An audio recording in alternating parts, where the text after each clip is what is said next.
Bukannya tukang mebel ya? Pelanggaran. Ngomong-ngomong soal tukang kayu, nggak lengkap kalau nggak ngomongin Lek Bagong. Kenapa? Karena yang harus kalian tahu, masa mudanya dulu juga pernah jadi tukang kayu. Banyak banget kerjanya orang ini. Di masa-masa itu, kata Lek Bagong adalah masa yang penuh perjuangan. Gimana gak berjuang? Kalau pas itu kamu punya pacar cantik, seksi, kaya raya, dan tumpahannya Mercy. Pria mana yang gak ketar-ketir coba? Apalagi Lek Bagong, yang kalau berangkat kerja aja, bajunya bolong 5. Oh, baju bosok. Tapi karena Lek Bagong sadar diri, ia pun memutuskan buat pisah sama cewek itu. Dengan bilang bahwa ia berhak mendapatkan yang lebih baik. Dan sebagai penutup, masa ia enggak? Taulah arahnya kemana. Terlepas dari pengalaman Lek Bagong yang menyebalkan, tiba-tiba saya jadi teringat akan sebuah film tentang tukang kayu yang berasal dari negerinya Shevchenko, Mudryk, atau mungkin musuhnya, Pak Putin. Kenapa berat sekali filmnya? Ya, pokoknya jadi begini ceritanya.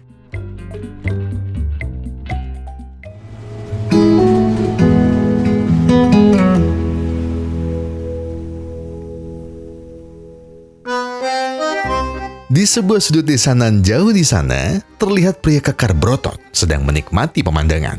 Namanya Nazar, tapi yang ini nggak bisa goyang. Nazar yang ini bisa cuma nyari pohon, terus ditebang, terus dipahat, dan terus dijual. Ya, kalau bahasa ilmiahnya disebut tukang kayu. Walau begitu, bakat Nazar nggak tertutup pada satu hal aja. Dengan amunisi tubuh kekarnya, Nazar juga bisa melakukan banyak hal. Mulai dari nyervis motor, nganter sayur, motong rumput pakai flamethrower, dan juga menjadi pandai besi. Oh, besinya pinter.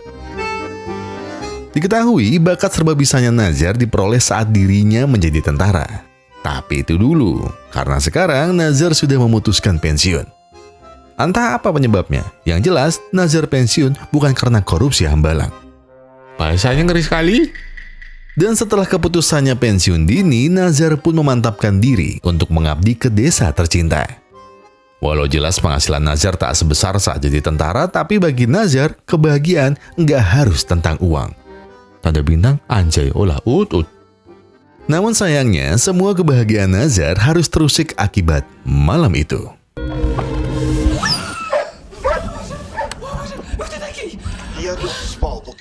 Yang ini mah nggak terusik, asik.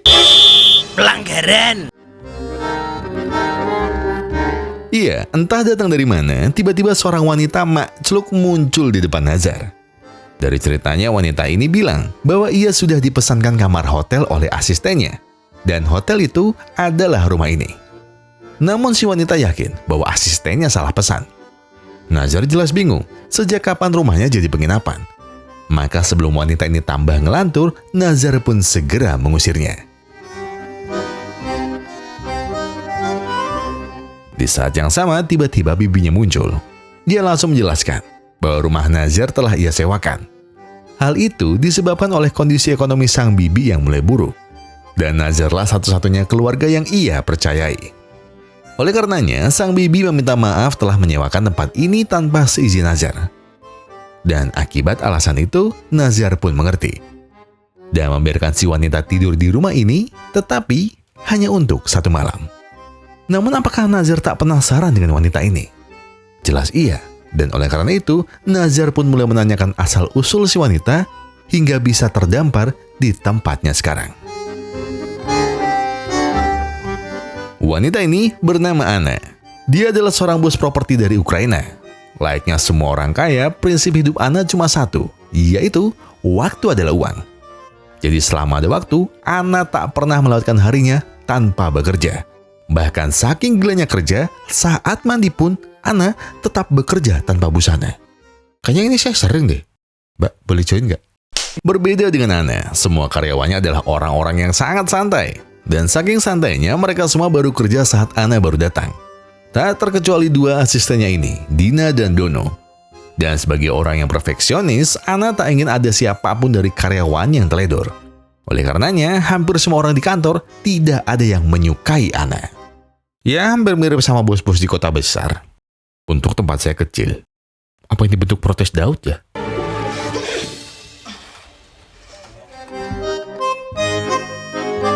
Namun jelas dalam membangun sebuah bisnis, Ana tidak sendirian.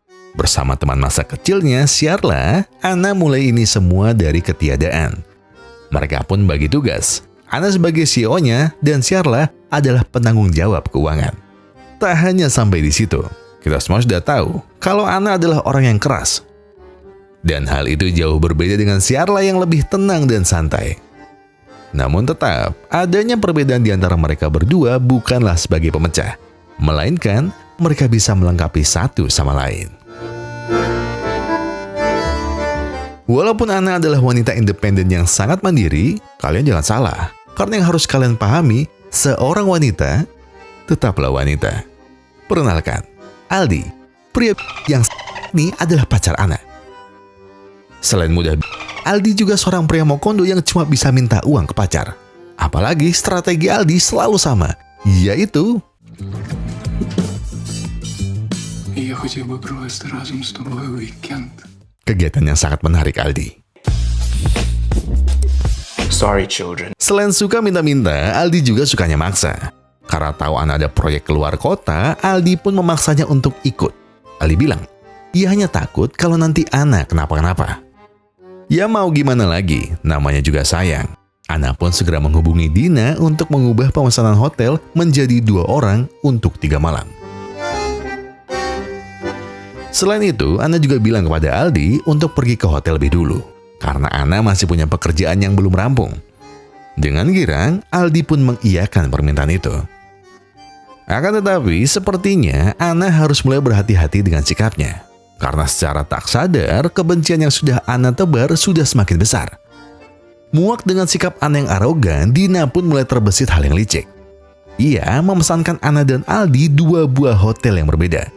Di mana hotel dipesankan untuk Ana berada di pedesaan kecil yang jauh dari peradaban kota. Hal itu Dina lakukan demi membalaskan dendam yang selama ini selalu dipupuk Ana setiap hari. Singkat cerita, Ana pun mulai pergi ke tempat proyeknya. Namun sayang, sepertinya Ana nampak asing dengan daerah ini. Tanpa tahu apa yang terjadi, Ana buru-buru mengikuti petunjuk lokasi yang Dina kirimkan. Hingga sampai Ana bertemu dengan seorang sopir yang bilang bahwa dirinya juga telah dipesan atas nama Ana. Namun Ana tampak ragu, karena mobil yang ia bawa tidak biasa. Sang supir pun menawarkan jika Ana tak yakin dengan mobil ini, ia masih punya opsi satu lagi, yaitu naik tukar sama bapak ini, mau nggak? Жартуєте. Я поїду з вами. А я зразу. Все, бувай здоров, дід. Sementara itu, di sisi lain, Aldi yang sampai duluan di hotel ternyata sudah menyiapkan surprise luar biasa. Cosplayer panda, musik biola, dan kamar semerbak mawar kesukaan Ana. Dan tidak lupa, semuanya harus direkam live di TikTok Aldi. Oh, saya pikir yang fans-fans itu. Namun sayang, rencana adu penalti mereka berdua gagal total. Karena bukannya tiba di hotel bintang 5, Ana malah Гей! Поверніться! То не той готель! sepertinya Ana mulai mencium bau busuk di balik semua ini. Malam itu juga ia mulai menghubungi Dina dan meminta penjelasannya. Dengan santainya, Dina hanya menjawab bahwa ia sudah muak menghadapi bos menyebalkan seperti Ana. Oleh karena itulah, Dina sengaja menyesatkan Ana di tempat antah berantah agar Ana bisa paham seberapa sakit dan benci dirinya kepada perilaku yang Ana tunjukkan. Dan begitulah awal mula Ana yang tak sengaja terjebak di rumah Nazar yang sempit, terpencil, dan gak ada sinyal. Tapi kayaknya asik terjebak berdua. Walau tidurnya kurang nyenyak, namun pagi itu Ana harus tetap pergi dari sana. Melihat itu, Bibi Nazar dan Pak RT pun melarang. Karena sekarang jalanannya sedang dalam perbaikan. Dan tak ada satupun kendaraan umum yang bisa Ana gunakan. Namun Ana tetap kekeh pada pendiriannya. Semalam, dia sudah berjanji untuk tinggal di rumah ini hanya untuk 1 malam. Dan jika Ana sudah berjanji, dirinya harus menepati.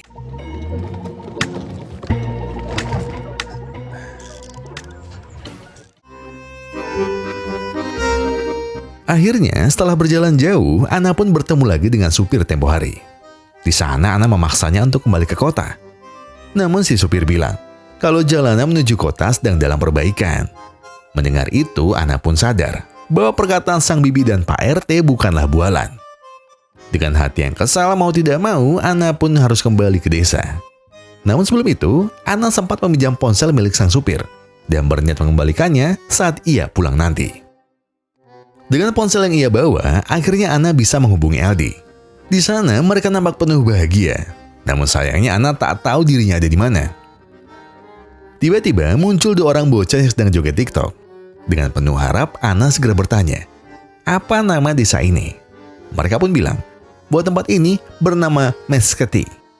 Ana lalu menimpali, apakah desa ini bisa dijangkau dengan Google Maps? Mendengar pertanyaan itu, kedua bocah ini pun, Meskheti nема na Google Maps.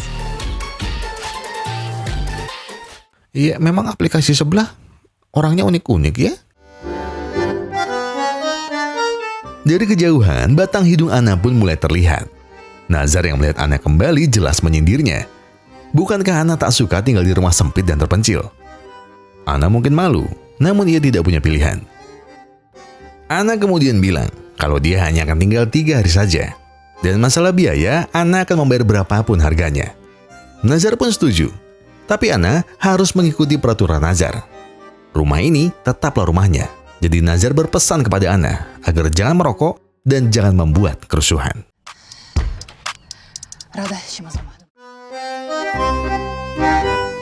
Setelah diizinkan Nazar untuk tinggal pagi itu, Ana dikejutkan oleh seseorang. Wanita ini bernama Marinka. Ia adalah tetangga Nazar yang katanya sudah lama suka sama Nazar. Melihat wanita lain ada di dalam rumah Nazar, hal itu sempat membuat Marinka jadi suuzon. Namun Ana segera menjelaskan bahwa dirinya hanyalah tamu yang kebetulan salah pesan tempat dan berujung terdampar di sini. Setelahnya, Marinka segera keluar mencari Nazar. Dia pun lalu bertanya tentang keaslian jawaban Ana. Dan setelah diyakinkan untuk kesekian kalinya, Marinka pun akhirnya percaya bahwa ternyata pikiran buruknya tidaklah benar. Namun sayang, akibat perilaku Marinka, Nazar malah nampak risih dan segera pergi dari sana. Iya, bagi Ana yang hidupnya serba cepat, jelas kehidupan desa yang lambat ini terasa kurang cocok. Oleh karena itu, untuk mengisi harinya yang gabut, Ana pun pergi ke tempat Pak RT dan mengajaknya berkeliling desa. Selama perjalanan, Ana kembali bertemu 2 bocil TikTok kemarin. Tak hanya itu, Ana juga baru tahu kalau ternyata ada artis TikTok yang lebih terkenal daripada Fujian. Bukannya ini bahaya ya? Знімайте Матільду ще. Я спокійно. Підходжу.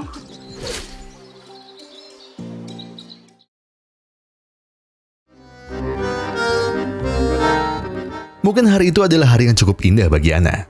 Namun sayang, keesokan paginya, Ana terbangun dengan suara bising dari Nazar yang lagi motongin rumput.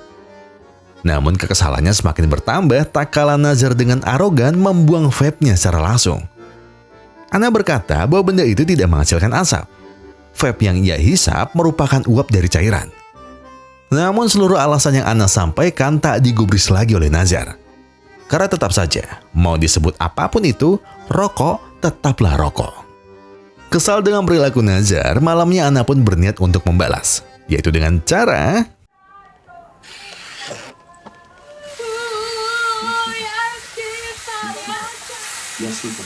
Що ти кажеш? Кажу, я стукав. Ти чого кричиш? Ніч на дворі. Вам не подобається мій голос чи мій репертуар?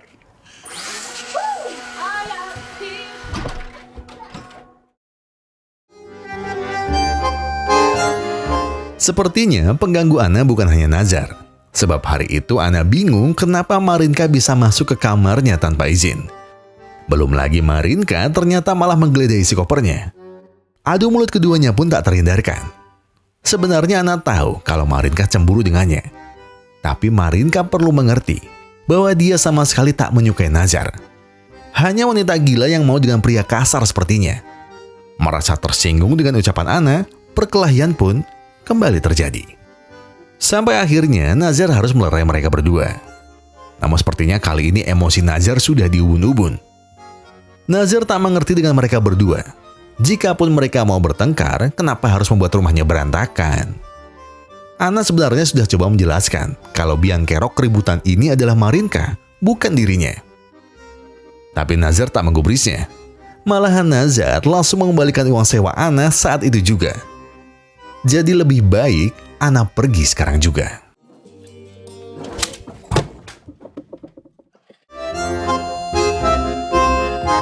Dengan raut muram dan kesal, Ana langsung pergi dari sana. Sepanjang jalan, Ana hanya bisa membatin bahwa Nazar pikir siapa dia yang sangat berani mengatur orang seperti Ana. Jika bukan karena salah Dina, tak mungkin juga Ana sudi tinggal di desa ini. Perjalanan Ana pun terus berlanjut, hingga tak terasa hari semakin malam. Dan Ana baru ingat kalau desa ini sangat-sangat terpencil. Dan mungkin saja ada binatang buas yang tengah mengintainya. Tiba-tiba muncul bayangan hitam dari kejauhan. Yang jelas hal itu membuat Ana semakin ketakutan. Dan bayangan itu terus dan terus mengejar Ana. Sampai akhirnya...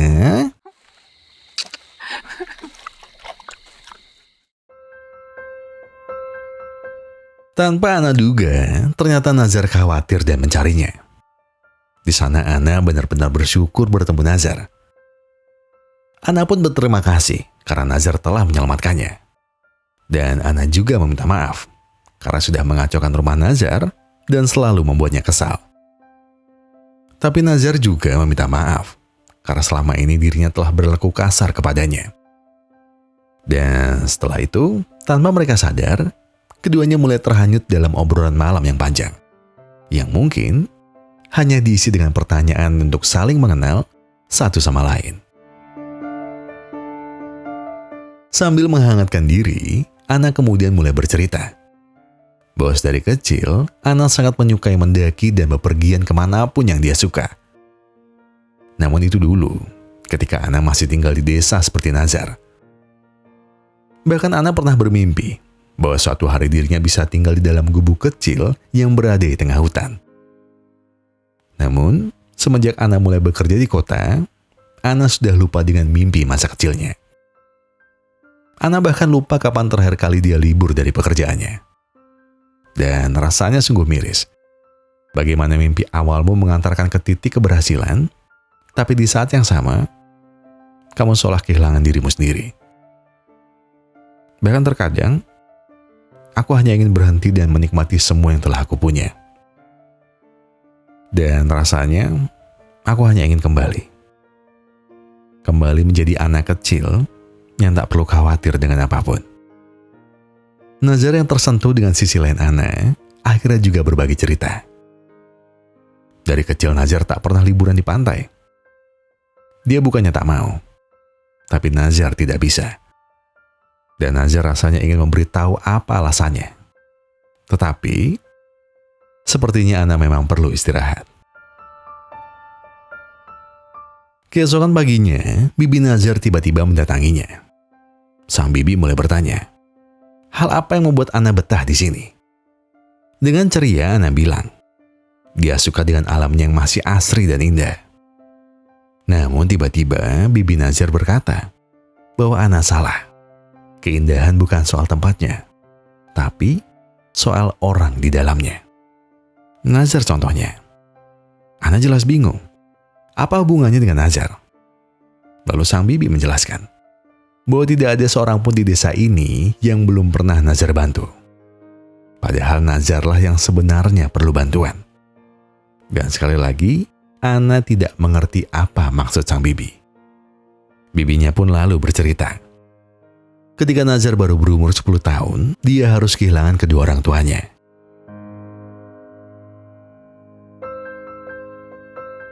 Mereka meninggal karena suatu kecelakaan saat hendak liburan ke pantai. Tapi dirinya bersyukur Nazar masih bisa selamat. Dulu bibi pikir dia akan tumbuh menjadi pria yang pendiam dan dingin. Tapi sebaliknya, Nazar malah ternyata bisa tumbuh menjadi seorang pria yang baik hati. Bahkan Nazar tak pernah meminta imbalan apapun dari kebaikannya. Tapi ya mungkin Nazar memang seperti itu. Karena Nazar hanya ingin membuat kedua orang tuanya lebih tenang dan merasa bangga saat melihat Nazar dari atas sana.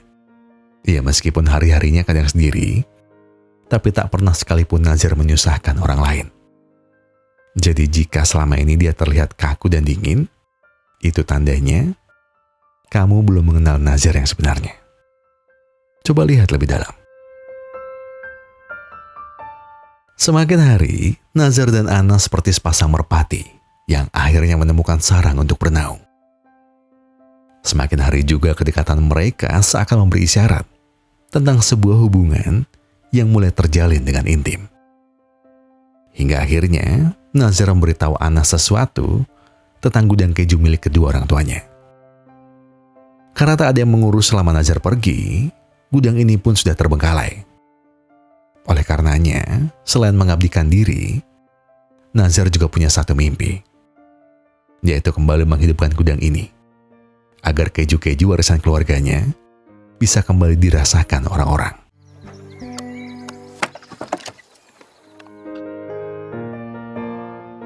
Setelah melewati pagi hingga sore bersama, tibalah mereka berdua di malam spesial.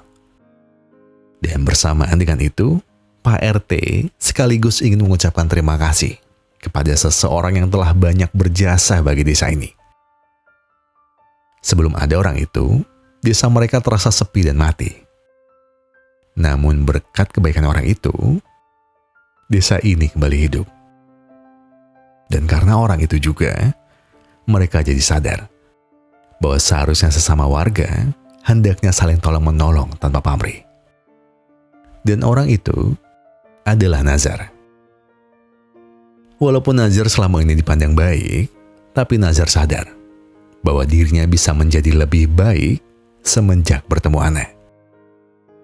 Nazar sadar bahwa Ana lah orang yang bisa menunjukkan sifat asli dirinya. Dan ajaibnya, Ana juga telah menyadarkan Nazar kalau dirinya juga butuh bantuan orang lain. Dan itu bukan untuk terlihat lemah, tapi supaya Nazar bisa selalu melibatkan Ana di dalam hidupnya. Malam ini seakan terasa sempurna. Seakan tak ada orang lain yang bisa memisahkan mereka berdua. Tapi mereka salah. Tanpa mereka kira, ada seseorang yang sedang mencari Ana. Анно, нарешті ми вас знайшли. Siapa yang mengira kalau Syarla bisa secepat ini menemukan Ana? Syarla pun segera mengajak Ana untuk kembali meeting sebelum proposalnya disetujui. Sontak Nazar kaget. Proposal apa yang temannya maksud? Apakah ada yang Ana sembunyikan? Syarla yang tak ingin waktu mereka terbuang, lalu menceritakan misi Ana yang sebenarnya. Memang, awalnya Ana tak pernah berencana datang ke sini. Namun karena Ana tahu potensi besar dari desa ini, diam-diam Ana telah merinci segala hal yang dia butuhkan untuk pembangunan resort. Kami akan membuat Las Vegas baru di desa kalian, ucap Syarla. Namun Nazar hanya bisa terkekeh kecil, karena tak mungkin warga desa mau menjual tanah mereka. Namun, sepertinya Nazar tak sadar dirinya adalah keledai yang bodoh. Kenapa? Karena sebenarnya ada seorang serigala berbulu domba di desa ini. Nazar pun semakin bingung. Siapa yang Syarla maksud? Dan sampai akhirnya, Nazar tahu siapa orang itu. Orang itu adalah Ana. Jadi sebelum mereka semakin dekat, Ana diam-diam telah mengumpulkan tanda tangan para warga dan Pak RT dengan jumlah uang yang fantastis. Di tengah ketegangan itu, sepertinya masalah Ana akan semakin bertambah. Karena Богдан? iya, setelah perjalanan sulit yang Aldi lewati, akhirnya dia dapat menemukan Ana. Itu semua berkat petunjuk dari Syarla yang telah memberitahunya. Selain itu malam ini juga, di hadapan banyak sekali mata, termasuk mata Nazar, Aldi melamar Ana setelah sekian lama. Dan semua rentetan itu jelas membuat Nazar merasa kecewa.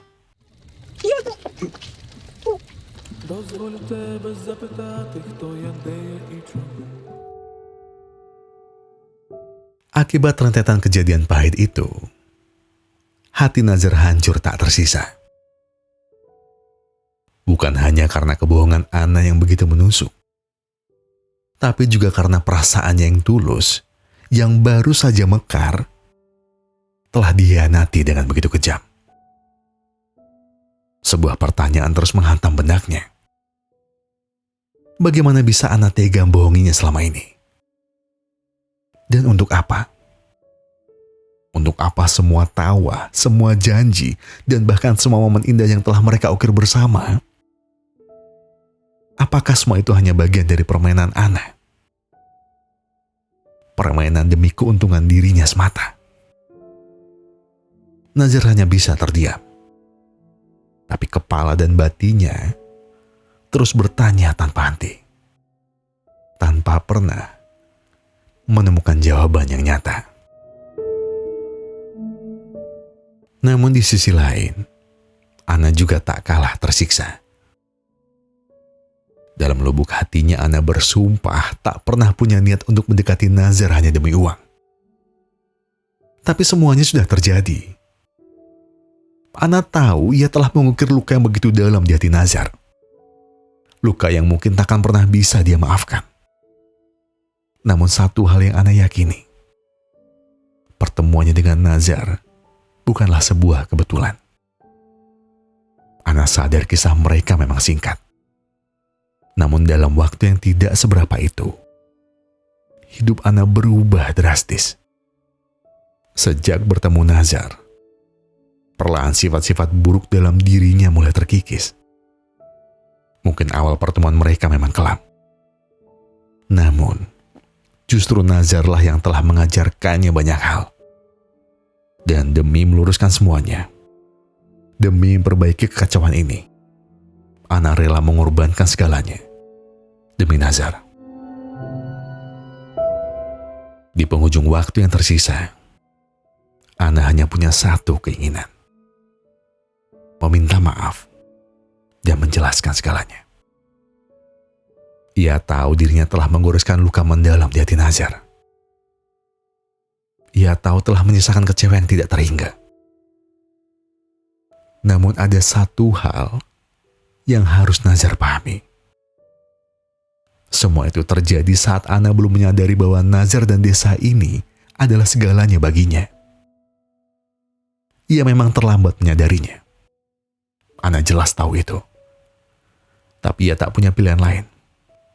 Karena pekerjaan telah memaksanya. Namun kini Nazar tak perlu lagi gelisah soal tanda tangan tersebut. Nazar tak perlu khawatir. Karena Ana sudah merebutnya kembali. Dan kini surat itu tak lagi dipegang Syarla.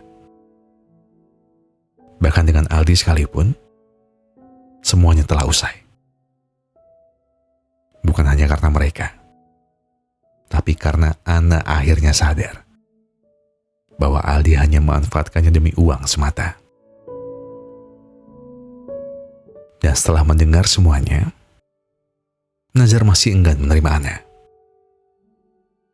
Namun, dari setiap kata yang terucap dari bibir Ana, itu perlahan membuka matanya. Nazar menyadari semua yang Ana lakukan adalah keterpaksaan karena tuntutan. Tanpa sadar juga, sebuah kelegaan mulai menjalar di hatinya. Dan tanpa ragu, Nazar maafkan Ana. Karena jauh di lubuk hatinya juga, ia teringat. Hanya demi Ana lah, Nazar ingin berubah menjadi pribadi yang lebih baik. Pribadi yang lebih menghargai perbedaan. Dan pribadi yang lebih terbuka dengan dunia luar.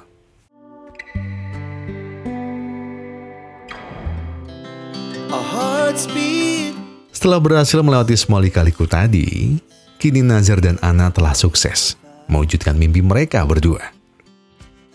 Setelah berpisah dari Syarla, Ana lalu memutuskan menjual propertinya demi membangun pabrik keju milik keluarga Nazar, yang kini telah merebak kemana-mana. Karena relasi bisnis Ana, sekarang sudah ada lebih dari 100 pabrik keju Nazar di seluruh dunia. Dan mimpi kecil Ana pun telah menjadi kenyataan yang manis.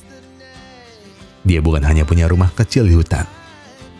Ana mendapat lebih dari itu. Karena Ana telah mendapatkan seseorang yang telah mengubah jalan hidupnya. Seseorang yang kini akan terus menemani Ana hingga rambutnya memutih. Oke, baiklah. Terlepas dari tukang kayu yang menyerempet di awal, iya, tapi bukan saya Pak, serius. Ini saya cuma baca tentang hotnya Ana. Nggak boleh ya? Oh ya udah. Kita ngomong soal kejujuran deh. Walau pada akhirnya Nazar bisa menerima Ana lagi, tapi awalnya pasti susah untuk keduanya. Pertama jelas karena Nazar kecewa. Tapi setelah Ana jujur, dan ya karena Nazar masih cinta juga, akhirnya dia bisa nerima Ana lagi. Sebaliknya juga, pasti lebih sulit dan kompleks dari sisi Ana. Kenapa saya bilang begitu? Menurut riset yang sudah Daud Ahong dan Lek Bagong lakukan, karena posisi Ana ini sangat dilematis. Awalnya Ana kan cuma pengen liburan, terus tersesat. Nah, di tengah itu Ana malah secara beruntung bisa menutup masalah pekerjaannya. Tapi justru karena hal inilah malah tercipta masalah baru, yaitu Nazar yang salah paham sama Ana. Dan semua pikiran Nazar sangat logis. Ya saya juga kalau jadi Nazar juga pasti mikirnya Ana ini cuma mau manfaatin saya aja. Cuma ya nggak apa-apa sih. Saya orangnya terima-terima aja. Mbak Ana mau nggak sama saya?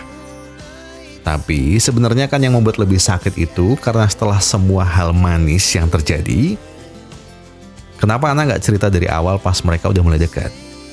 Alias ya memang Ana nggak jujur aja. Ya mungkin mikirnya kayak, wah udah dapat tempat buat properti, dapat cowoknya sekalian. Ya dilematis sih kayaknya sih ya. Kalau Ana jujur salah, tapi lebih salah juga kalau dia bohong. Tapi terlepas dari semua intrik dan masalah film ini, ada sedikit pesan dari seseorang. Katanya begini. Kejujuran sering sekali sangat sulit untuk dilakukan. Kejujuran juga sering kali bisa terasa sangat menyakitkan. Tapi semua yang sulit dan sakit itu akan lebih baik daripada berakhir dengan tangis dan penyesalan. Saya Gogun dan Sendap Temu Strawberry Glory mengucapkan terima kasih. Terima kasih buat yang sudah menonton video ini sampai habis. Terima kasih buat yang sudah memberikan like, memberikan komentar, mensubscribe, dan juga memencet tombol thanks-nya. Karena apapun yang kalian lakukan untuk channel ini sudah bantu channel ini berkembang sampai hari ini. Dan sebagai penutup saya pengen bilang ke kalian semua, kalau kalian lagi banyak masalah dan itu berat banget, yang tenang. Gak perlu buru-buru, gak perlu nyusu-nyusu. Selesaikan semua dengan kepala yang dingin. Sekarang tarik nafas, buang. Tenggak kopinya, ambil koreknya, dan sebatin aja dulu. Our hearts beat to the city streets. We began to feel the fire. We rise like tall buildings as the chemicals they take us higher. The night's young and it's just begun as she puts her hand in mine. We wanna chase the night, wanna dance to the light, pull the stars from the sky, just two hearts running wild. Never sleep, never stop, as we shout from the top. We're gonna be two hearts running wild.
best we ever had.